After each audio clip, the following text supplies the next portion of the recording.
Eh bien salut tout le monde, salut la confrérie, j'espère que vous allez tous bien comme d'habitude et aujourd'hui on se retrouve de nouveau pour une petite vidéo info en compagnie cette fois-ci de What24Room Salut tout le monde. et on va donc vous parler des nouveautés d'Assassin's Creed 4 Black Flag et il s'agit de nouvelles infos que l'on a appris durant le Comic Con de San Diego.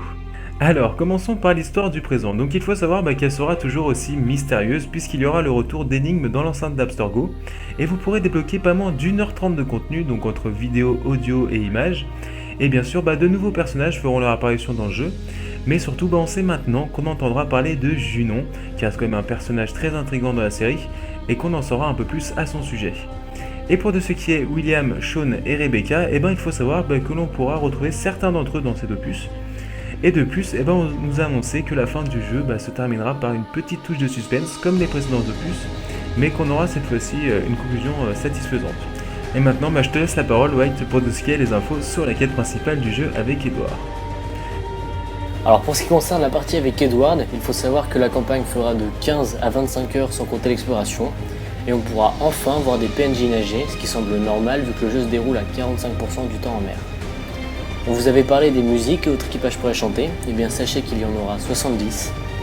Pour ce qui est de l'équipement d'Edward, Edward pourra porter des armures, et chaque armure aura un impact direct sur le gameplay, et bien sûr vous pourrez toujours personnaliser Edward avec différentes tenues et différents costumes. Le jeu aura également un système de craft qui sera similaire à Far Cry 3, on pourra crafter des étuis pour les pistolets ou encore des fourreaux pour les épées. Si vous vous demandez pourquoi on retrouve certains éléments de gameplay de Far Cry 3, c'est tout simplement parce que certains développeurs de Far Cry travaillent sur Black Flag. Alors maintenant je vais vous parler d'un type de mission annexe qui consiste à attaquer les plantations. Alors les plantations, c'est des zones que vous pouvez piller. D'ailleurs on vous a mis un extrait de gameplay sur la chaîne, mais je vais vous donner plus de détails à ce sujet. Il y a 10 plantations dans le monde et le but c'est donc de les piller. Pour cela il faut trouver le garde qui possède la clé d'entrepôt, où est stocké le butin et ensuite l'ouvrir. Mais ce n'est pas si facile que ça car les développeurs ont placé à certains endroits de nouveaux ennemis qu'ils appellent snipers qui vous tuent très rapidement. Ça vous pousse donc à jouer très discrètement et ça renforce les difficultés. Il faudra également désarmer l'alarme qui est une cloche, et là encore ça ressemble à du Far Cry 3.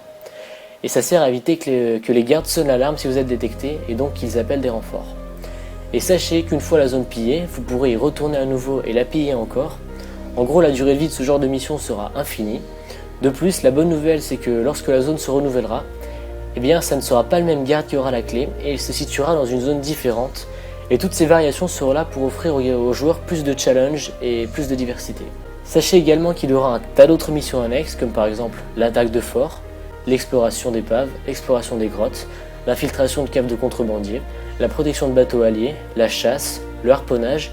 Vous aurez à nouveau des objets et des trésors à collecter et bien d'autres choses inédites. Et pour finir, je vais vous parler des villes. Comme vous le savez, le jeu est fait de 3 grandes villes. Chaque ville a son propre look, sa propre culture, avec son propre langage, ses propres musiques, etc. Par exemple, la première ville, Kingston, c'est la capitale de la Jamaïque et c'est également une colonie britannique. Donc vous entendrez dans les rues les citoyens parler anglais. Nassau, la deuxième ville, c'est le repère des pirates. C'est une ville rongée par le désordre et là où les citoyens sont ivres 90% du temps. Donc la ville aura plutôt un style bidonville, on va dire.